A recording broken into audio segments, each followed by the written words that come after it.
let's just go straight into it. Ladies and gentlemen, tune into Invicta 98.9 FM with Lieutenant General Ras Rah. It's Reggae Month throughout the month of February. And Reggae Month is really and truly put on by JARIA, which is the Jamaican Reggae Industry Association. And today we have with us live from Jamaica, 2 times chairman, Mr. Ewan Simpson, right? Who is 2 times chairman of JARIA right about now. I read his profile. He's a musician, artist manager, attorney at law, Reggae Industry Association of Jamaica chairman, and so much other things. Trust me, honestly, there's a question that I have, which is asking about how long it took for you to kind of become the chairman, to present yourself. I was in Jamaica, I would have hunted you down myself. With the,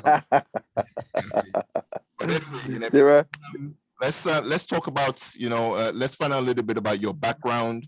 You know what I mean? Your humble beginnings, home. You attended the 6+ decade old Glenmuir High School. I'm not sorry, I got that. Glenmuir, yes. You attended, yes, that's it. You attended University that's of in Clarendon. Yep. So tell us a little bit about yourself before we go into the whole Reggae Month thing. Well, I was born in Kingston. All right. To a mother who was from Westmoreland and a father who is from Clarendon. All right. And neither Westmoreland nor Clarendon are considered urban spaces, Okay. So of course, by the way, if you hear any disturbance, it's because I'm actually on set for our ROU. No problem. Right. So I'm gonna have to ask them to turn it down actually. So give me a moment. Give me a moment. Yeah, man. I'm back. Okay. Yes, I'm back. So of course, I was born in Kingston, as I said before, but I grew up in Clarendon. Of course, neither Clarendon nor Westmoreland are considered urban. Well, certainly not at the time. Clarendon is a little more urban now. All right. And I had the privilege of going to a high school called Glenmuir, where I was able to be exposed to all of my artistic underpinnings, and also to a lot of science and sports as well. So that, coupled with my exposure to church and my Christian upbringing, made me quite a well-rounded human being, I would say. Yeah, definitely. From my high school years. I grew up with my grandparents, and when you grow up with grandparents, you get all sorts of teachings, including the philosophy, and including using your hands well. As I told people, I like to tell people that my grandfather was my first percussion idol, because he used to use all his tools to make music. He used to use his hammer and his saw and all these things that he would work with to build, and that is what he would use to make music on wood. So I learned and got the feel for percussion from very early. And that would basically encapsulate my upbringing. Fantastic. John, a question? Okay, you were awarded a scholarship to study in Italy. How did that opportunity and experience impact your person? It's very interesting, because just before I came on here, I introduced a colleague of mine to my students. Normally at this hour, I am teaching, because I am a guest lecturer I am an adjunct lecturer at the University of the West Indies. So usually at this time, I would be teaching my students. The person who actually insisted that I accept the opportunity is actually teaching for me while I'm doing this program. Oh, wow. So it's interesting, because my good friend Kadian Smith insisted on signing me up for the master's program. And, she was in the circle and she knew what was happening and so on, and asked me to apply. It's a master's program that was intellectualization. And the World Intellectual Property Organization, in collaboration with the University of Turin. And that has really impacted my worldview of intellectual property. of entertainment and of all the things that are associated with that. So it has given me a kind of feeling of responsibility where matters of the creative industries, matters of entertainment law and intellectual property law are concerned.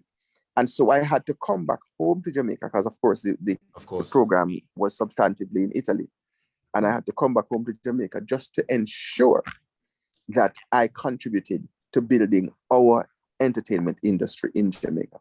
Definitely. I was going to say that, just off this question, that while watching some of the footage, especially from like the Reggae University, there's been a lot of focus on intellectual property and artist rights and stuff of that. Is that due to, your influence, would you say? Well, it is. Do you particularly want that to come out? In this edition of I have wanted it to come out. It is my pet area. Of course. But I must confess that it is not just about me. Jaria has been having this kind of focus, and Jamaica has been having this kind of focus for a while. All right. And so I have really just come to add additional energy, extra energy to it, and of course a perspective from my own area of expertise, which I have added to the conversation. All right. So that has been useful. Nice. Now, let's talk about Jaria right now. Okay. Sorry. We talk about the university. You just mentioned that. Yes. Can people from Africa, Nigeria, have access to that university? I think it's online. The University of the West Indies or the Reggae Open University? You have access to both of them.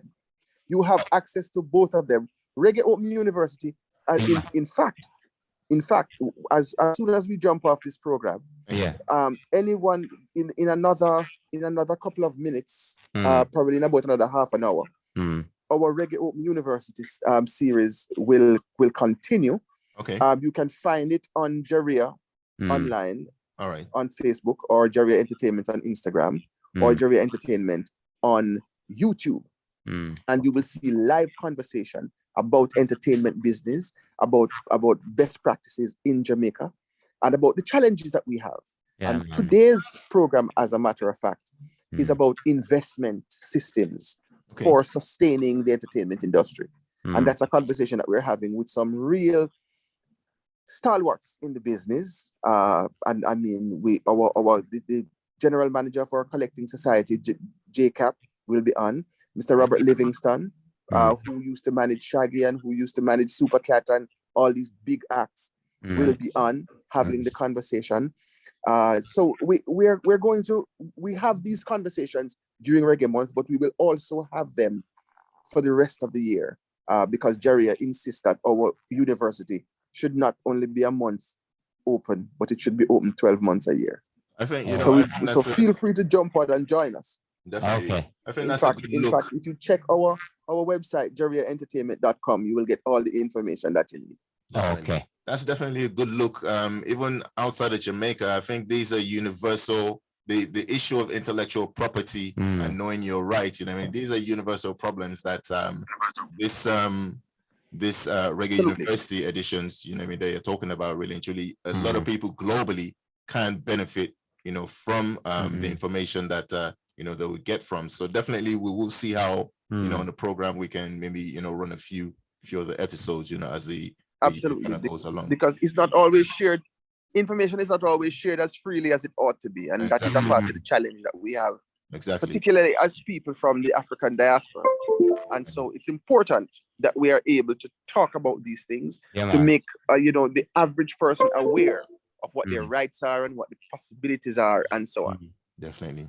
Now, I was going to ask, of the 9 points, key objectives of Jaria, right? When you came on board as chairman of Jaria, right, assess the present position of the organization, which of these kind of became sort of like your focus points, Well, it's interesting because I didn't choose anyone. Once I came on board, in the position of chairman, because I've been a part of Jaria for a while. But once I came on board in the position of chairman, I realized that we need to get everything done. That we couldn't afford to forget anything or to ignore any of the elements of what we needed to get done. But in order to get it done, we needed to make sure that we had a good, sound corporate governance structure. We needed to make sure of that, right? And we needed to also make sure that we were able to find funding. Because in all the things we have to do to inform and educate the industry, to lobby on behalf of the industry, to ensure that we set standards and all of these things, we can't do any of that if we don't have a good governance structure. Definitely. And if we don't have a sensible source of funding, and if we also have not created partnerships in the industry. And so we had to hit the ground running, ensuring that we did everything. Of course.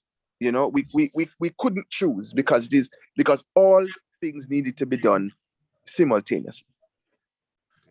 Okay, Anna, for how long were you headhunted before finally giving in and making yourself available to apply for that position? I said it earlier, after reading your profile, I would have personally hunted you down myself if I was in Jamaica to head the organization. I'm telling you, the hunting included one of my closest friends, who was a director of Jaria then, and who continues to be a director now, Everald Stingray, who is a well-renowned horn player out of Jamaica. Okay. But he got a lot of support from our former chairman, Mr. Ibo Cooper, who was part of the hunting. They hunted me for months though, because I tried to avoid it. I tried to see how best I could avoid tying myself up in this very tough voluntary job. But at the end of the day, I had to give in. Somebody needed to do it, and I made myself available. So what were the reason behind you trying to avoid that position? Well, I had to avoid it simply because I have a very full schedule. Yeah, right? There are lots of things that I have on my plate on a normal day. Yes, you know, I have a full-time position as an attorney, and I have my own band, and I teach. And I serve on several different boards in the public and private sector. So it is not that I had a lot of time on my hands. I just had to see how best I could push to give back to the industry that means so much to me. Yeah, man. Fantastic. Multitasking. Fantastic. Now you have come in at a particularly difficult time, obviously with the global pandemic and its crippling effect on everything that's going on in life. How have you managed to steer the Jaria ship and keep it, afloat? How have you managed to do it? It has been very difficult, actually. It has been very difficult. You don't always get the support that you believe you will get from the what should I say, the logical quarters. Sometimes the struggle is internal, and sometimes the struggle is external. But one of the things that we have had to do is to stick with what we know and stick with who we know in terms of supporting what we want to get done. That is not to say that we're not being inclusive, because we've been absolutely inclusive, pulling new people in. But when we have things to execute, for example, when we have a Reggae Open University to execute, a Reggae Wednesday to execute, any kind of mission to execute, if you know that you have 5 people who understand the mission and who will get it done, whether there is money or there is no money, we stick to it, and we pull those heads together, we strategize, and we make it happen. So a lot of what we've done has been done on goodwill. Right. Has been done because we've had volunteers. Our directors in Jaria are all volunteers, and that has been the case from its inception. So from our first chairman, Freddie McGregor, to myself, including our former chairman, Mr. Ibo Cooper, it's all voluntary. The boards have been voluntary, but there have been people who have had a passion for the Jamaican reggae industry, and we have continued to hold it together. It has required a lot of ingenuity. It has required a lot of resilience, I mean, even in this pandemic period, we've had to say to ourselves, we can't roll over and die. So we had to find a way to ensure that we could present digitally, and that we weren't just doing a live. We were not just turning on Instagram or Facebook and just coming on and talking, but we were producing and packaging content that is of a high quality. So if, for example, you look at our Jaria Honor Awards that we produced in July of last year, you will see that it is one of the best quality award shows on the internet anywhere. Yeah, man. And we did that with a very small budget, but we did it with us with a group of persons who were committed to showing the best of Jamaica. Nice. All right, all these things you just said boils down to teamwork. How do you Absolutely? Yes, how do you work with the team? How do you make this happen with the team? And how has the work been with the team to put all these excellent things we see online together? Absolutely. We just have to appreciate that we have the same objective. We've had to have that conversation consistently, ensuring that we're on the same page. And the truth is that when we have a collective passion, and my job has been to keep the vision focused, so we all know what we're trying to achieve, then everybody brings their skill and their time and their knowledge, and we pull it together. And once we have the same kind of regard for each other and for the industry that we are supporting, it generally tends to work. Okay, now Reggae Wednesdays, Open University, Jaria Honors Awards, all of these events. Now, which is the closest to your heart and why? I'd like to say I can't choose one. And let me tell you why I can't choose one.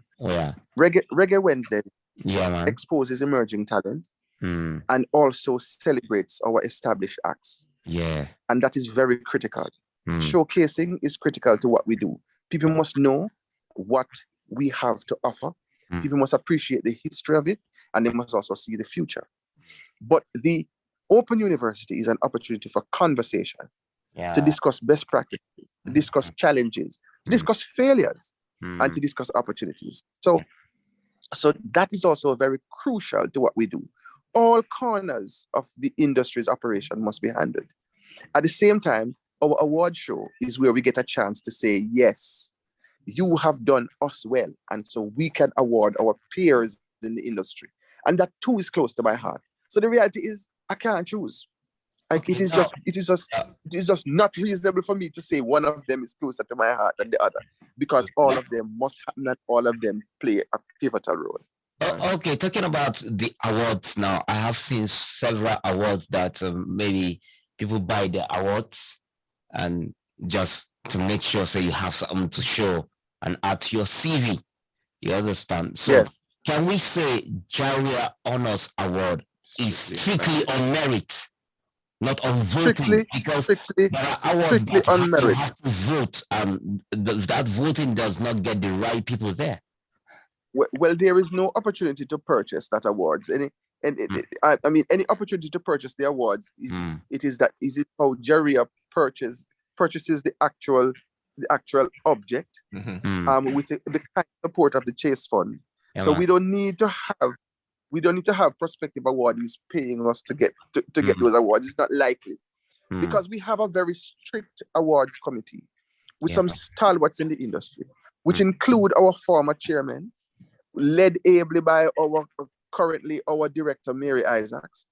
And that includes all sorts of stalwarts in the industry who respect the industry to the extent that we sometimes have very fiery discussions in that award committee, just to ensure that the best is brought forward. What that means. Of course. All right.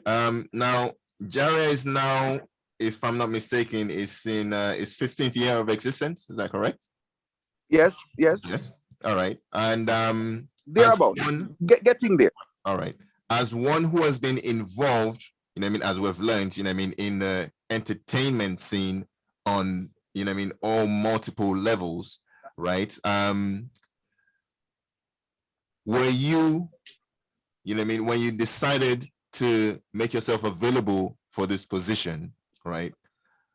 Were you satisfied with pretty much where you found the organization in terms of, I guess maybe level of sponsorship, you know what I mean, level of support, level of acceptance, level of, as you say, you know what I mean, the amount of voluntary contribution, you know what I mean? Is it, was it where it's supposed to be?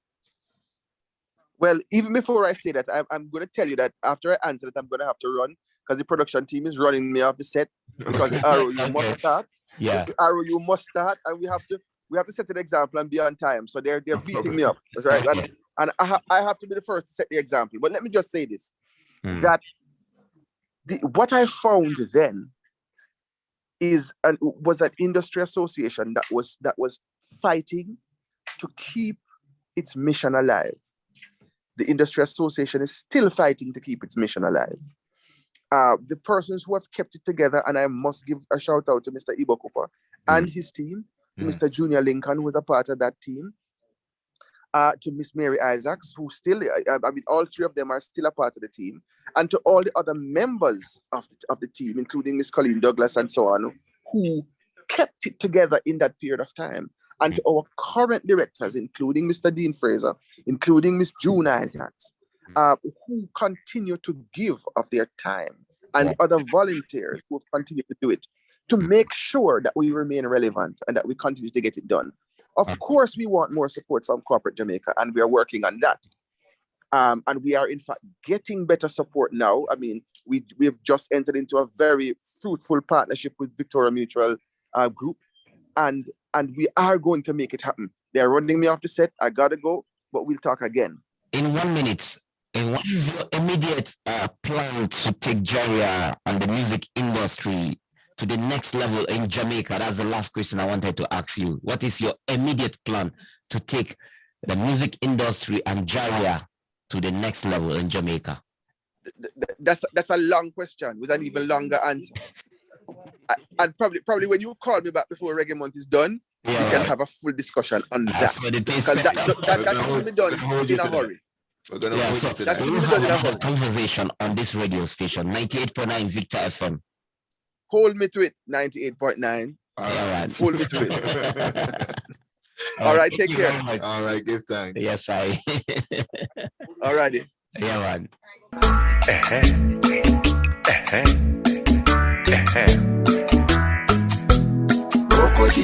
Oh my God. Aha.